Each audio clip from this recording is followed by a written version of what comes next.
لا شريك له ونشهد أن سيدنا وحبيبنا ومولانا محمد عبده ورسوله صلى الله تعالى عليه وعلى آله وأصحابه وبارك وسلم تسليما كثيرا كثيرا. أما بعد فأعوذ بالله من الشيطان الرجيم.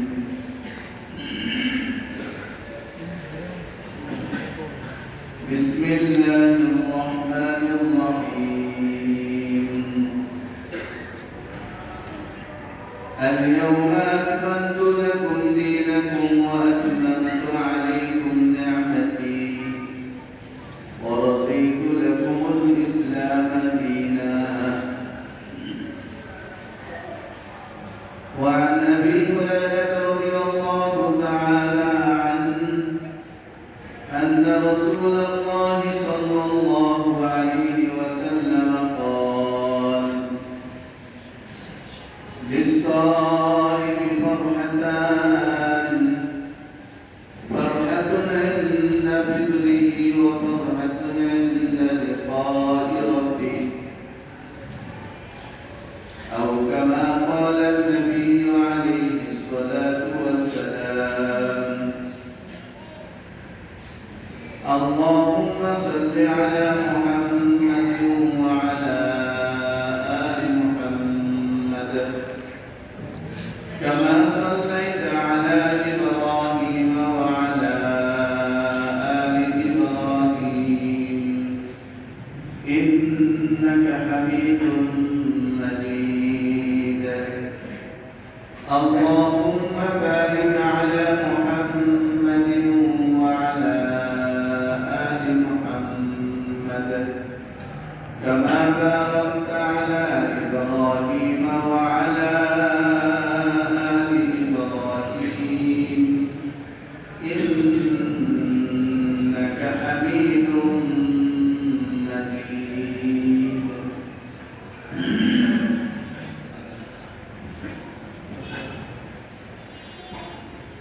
الحمد لله আল্লাহ তাআলার অগণিত দয়া এবং ইহসান, যিনি আমাদেরকে রমজান মাসের মতো মোবারক মাস রোজা সহ অন্যান্য আমলের মাধ্যমে অতিবাহিত করি। খুশির দিন, পুরস্কারের দিন, ঈদের দিনে উপনীত হওয়ার তৌফিক দান করেছেন। এজন্য আল্লাহ তাআলা শুকরিয়া আদায় করে বলি আলহামদুলিল্লাহ।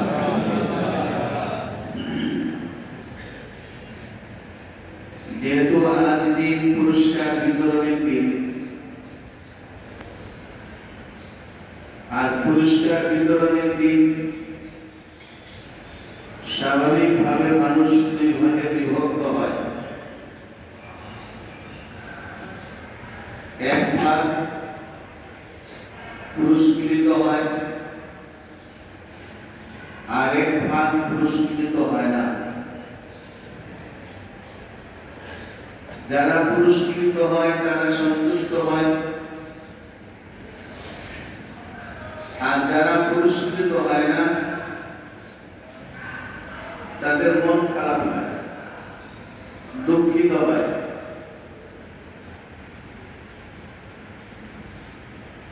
আজকে আল্লাহ তাআলা যে পুরস্কার দিবেন, দুনিয়ার মানুষের পুরস্কার হয় দুনিয়াবী বস্তু দ্বারা, আর আল্লাহ তাআলা যখন পুরস্কার দেন তখন দুনিয়ার বস্তু দ্বারা পুরস্কার দেন না।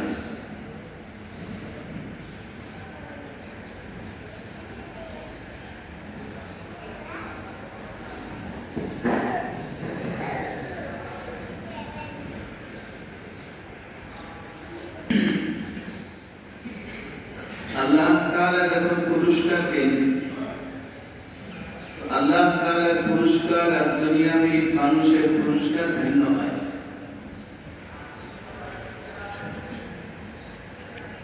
যেমন হুজুর সাল্লাল্লাহু আলাইহি ওয়াসাল্লাম হাদিসের মধ্যে ইরশাদ করেছেন, মানুষ যখন আল্লাহ তাআলার ঘরে প্রবেশ করে তখন প্রত্যেকটা মানুষ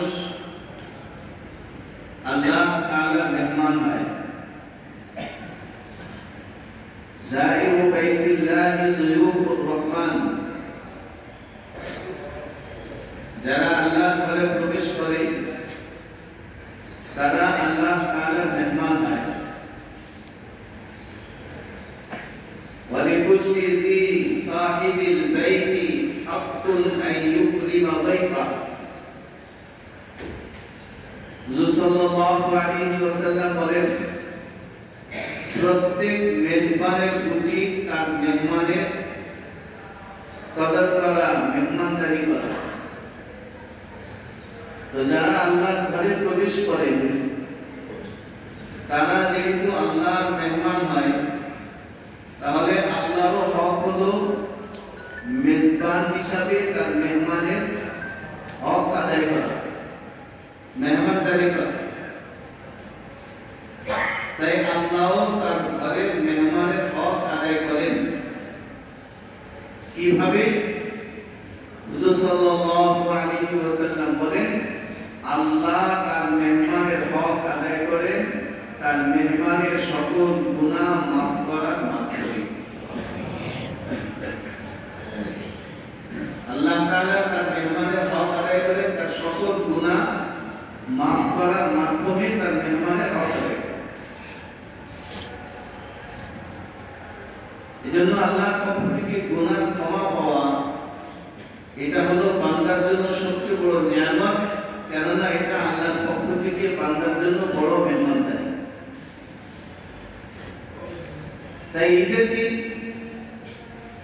রাসূলের সাহাবী, যিনি ইসলামী খেলাফতের তৃতীয় খলিফা ছিলেন এবং চতুর্থ খলিফা যিনি ছিলেন, হযরত ওমর রাদিয়াল্লাহু তাআলা আনহু এবং আলী রাদিয়াল্লাহু তাআলা আনহু, দুইজনের জীবনের মধ্যে পাওয়া যায় ঈদের দিন সবাই ঈদগাহে আসছে হাসি খুশি। কেননা ঈদ মানে যেহেতু খুশি, এই জন্য তারাও হাসি খুশি অবস্থায় ঈদগাহে এসেছে। কিন্তু হযরত ওমর এবং আলী তাদের ঘরে বসে বসে কাঁদতেছিলেন। দুইজনের অনুপস্থিতি দেখে সাহাবায়ে কেরাম তাদের কাছে গিয়েছেন, ক্রন্দনরত অবস্থায় দেখে তাদেরকে জিজ্ঞেস করেছেন, ঈদের দিন, খুশির দিন, সবাই আনন্দিত হবে, আপনি কেন কাঁদেন?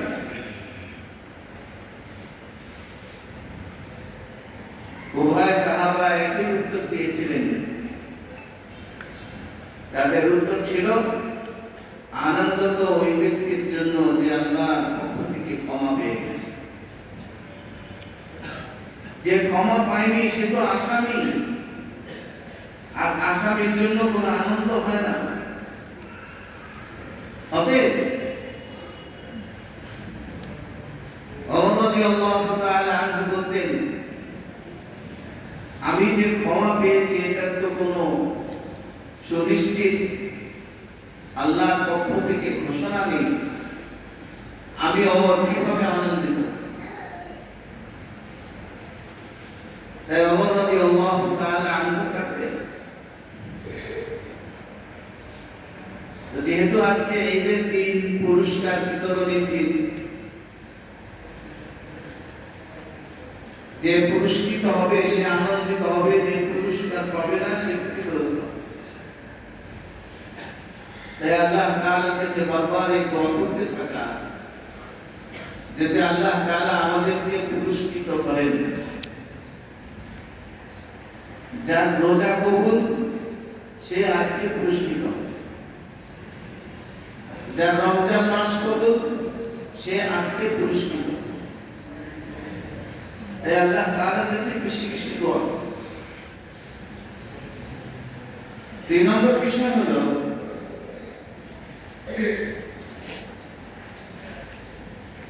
ঈদের দিন ঈদের খুশিতে প্রত্যেকটা মানুষ দুনিয়ার সব শ্রেণীর মানুষকে যথাসম্ভব খুশি করতে চায়। দোকানদারকেও কিছু টাকা বাড়িয়ে দিয়ে খুশি করে, রিক্সাওয়ালাকে কিছু টাকা বাড়িয়ে দিয়ে খুশি করে, সিএনজি প্রাইভেট কারওয়ালাকে কিছু টাকা বাড়িয়ে দিয়ে খুশি করে, এমনকি মুচির মাধ্যমে যদি কোনো কাজ করে তো তাকেও কিছু টাকা বাড়িয়ে খুশি করে। সেলুনে গেলে সেখানেও আগের মতো টাকা দেয় না, আজকে কিছু টাকা বাড়িয়ে দিয়ে খুশি করে। লন্ড্রিতেও আগের টাকা দেয় না, আজকে কিছু টাকা বাড়িয়ে দিয়ে খুশি করে। কেউ যদি কিছু টাকা বাড়িয়ে চায় তো কেউ এটা মনে করে না যে আজকে তুমি এত বাড়ায় যায় না কেন, সেও বুঝে যে ঈদের দিন কিছু দিলে খুশি হবে। আফসোসের বিষয় হলো, পরিতাপের বিষয় হলো, সবাইকে খুশি করার এক আমেজ আমাদের প্রত্যেকের মধ্যেই থাকে, কিন্তু যে আল্লাহ আমাকে ঈদে পৌঁছিয়ে দিয়েছেন, এই ঈদ সুস্থ অবস্থায় আমাকে দান করেছেন, আমরা কেমন যেন এটা ভুলে যাই যে আমার আল্লাহকেও সন্তুষ্ট করতে হবে। আরেকটু বাড়িয়ে বললে আসলে তো সন্তুষ্ট তাকেই করতে হবে, যিনি আমাকে ঈদ দিয়েছেন তাকে সন্তুষ্ট করতে হবে। কেননা ঈদ আমি যেমন পেয়েছি, হাসপাতালের রোগী তেমনই পেয়েছে। ঈদ আমি যেমন পেয়েছি, জেলখানার কয়েদি সেও কিন্তু ঈদ পাচ্ছে। তার দিন আর আমার দিন এক সমান না। যে আল্লাহ সুস্থ অবস্থায় ঘরে সমাজ মাঝে আমাকে ঈদ দান করলেন, উচিত ছিল আগে সে আল্লাহকে সন্তুষ্ট করা। সে আল্লাহ যেভাবে আমি করলে সন্তুষ্ট হবে সেভাবেই আমার করা, এটাই ছিল আমার বিবেকবান বুদ্ধিমানের কাজ।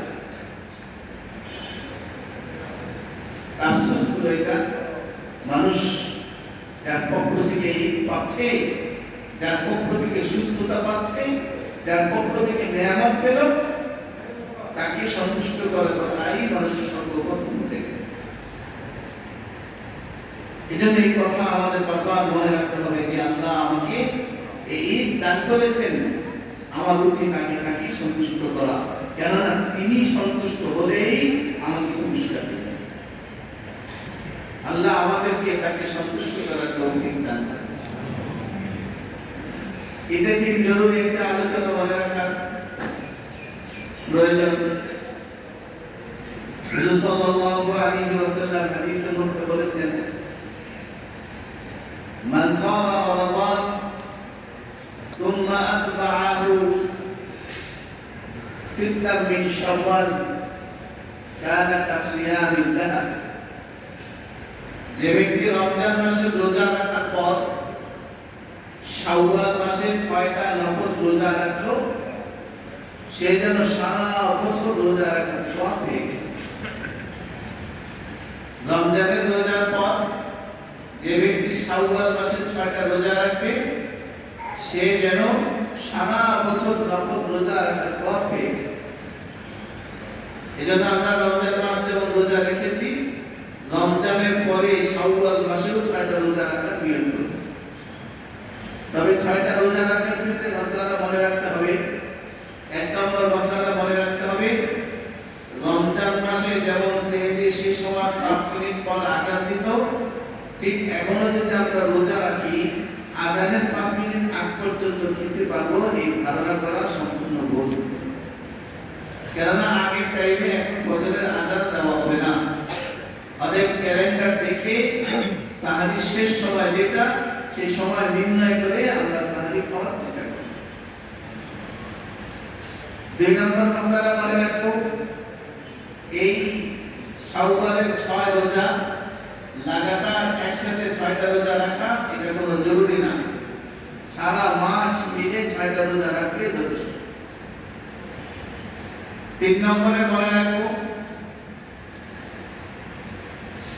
শুধুমাত্র শুক্রবার গুলোতে 4টা শুক্রবার পড়লে 4টা, যে কয়টা শুক্রবার পরে এই কয়টা শুক্রবারে রোজা রাখলাম, তার সাথে আরো 2-3টা মিলায় রাখলাম।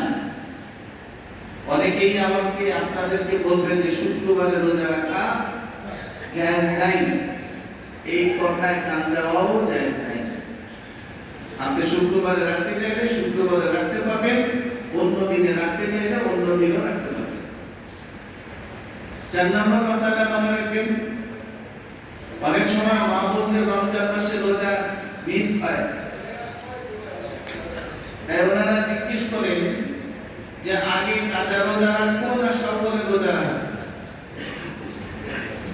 ওনাদের জন্য দুটো মাসালা। 1 নম্বর হলো কাজা, এটা তো ফরজ, এটা প্রাধান্য সব সময় বেশি। আপনি যদি পারেন এই পুরা শাওয়াল মাসে কাজা রোজা সহ এই 6টাও রাখবেন, অনেক ভালো। আর যদি শারীরিকভাবে এতটুকু সামর্থ্য না থাকে, শক্তি না থাকে, তাহলে কাজা কিছু রাখেন আর এই 6টাকে পূরণ করেন, কেননা কাজা আদায় করতে করতে আগামী রমজান পর্যন্ত সময় আছে।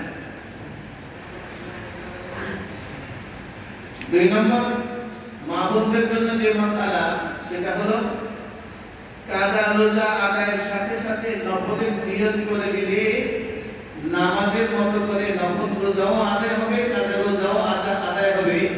এই ধরনের ধারণা করা সম্পূর্ণ ভুল। এটা নামাজের ক্ষেত্রে চলবে, কিন্তু রোজার ক্ষেত্রে এটা চলবে না। রোজার ক্ষেত্রে কাজা রোজা আলাদা, নফল রোজা আলাদা, একটার সাথে আরেকটা নিয়ত করার কোনো সুযোগ নেই।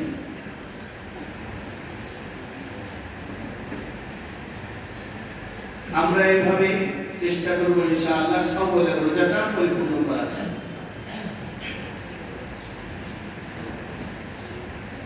2 নম্বর বিষয়, ঈদের দিন আমাদের প্রত্যেকের জন্য একটা কাজ, একটা কথা মনে রাখা খুব জরুরি। সেটা হলো রমজানে আমরা যে সমস্ত আমল মোটামুটি বেশি করেছি, এখনো রমজানের ভাব আমাদের মধ্যে আছে। চেষ্টা করব এই ভাবটা রমজানের পরেও আজ থেকে ধরে রাখার চেষ্টা করব, কেননা আমল যত বেশি ধরে রাখবো তত বেশি নিজের মধ্যে উন্নতি আসবে। এটাই আমার জন্য উপকার,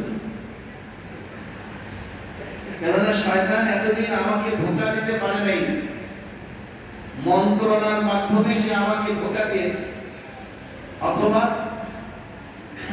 1 মাস আগে যে পরিমাণ ধোঁকা দিয়েছিল, সেই ধোঁকার রানিং অবস্থা চলতেছিল, তবে আজ থেকে সেই রানিং অবস্থা নাই, আবার সে সশরীরে এসে আমাকে ধোঁকা দেওয়া শুরু করে।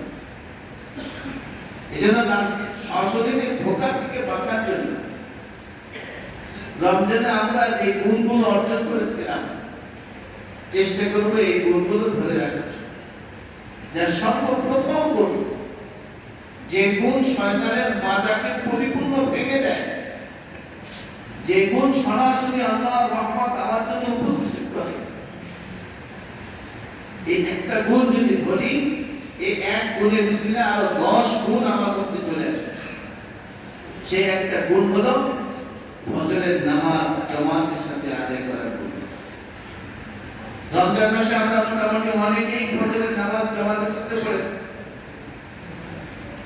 ফজরের নামাজ জামাতে পড়তে না আসা নিজের জন্য একটা দুর্বলতা মনে করেছি, নিজেকে লজ্জিত বানিয়েছি, অপরাধী বানিয়েছি, যে আমি রোজা রেখেছি কিন্তু ফজরের নামাজ জামাতের সাথে পড়তে পারলাম না।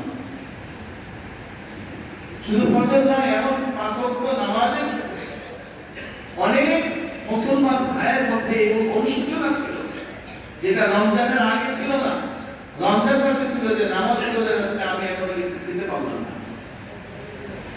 এই যে একটা অনুশোচনা, অনুভূতি, এটা যদি আমরা রমজানের পরেও ধরে রাখতে পারি, ইনশাআল্লাহ এই এক অনুভূতি, এক অনুশোচনা, এক আমল শয়তানের মাজাকে পরিপূর্ণ ভেঙে আল্লাহ রহমত পরিপূর্ণ আমার সামনে আলো। এটা অনেক বড় একটা গুণ যে আমি ফরজ আমলটা ঠিকঠাক করে রাখতে পেরেছি। আল্লাহ আমাদেরকে ফরজ আমলটা ঠিকঠাক মওত পর্যন্ত ধরে রাখার তৌফিক দান করেন।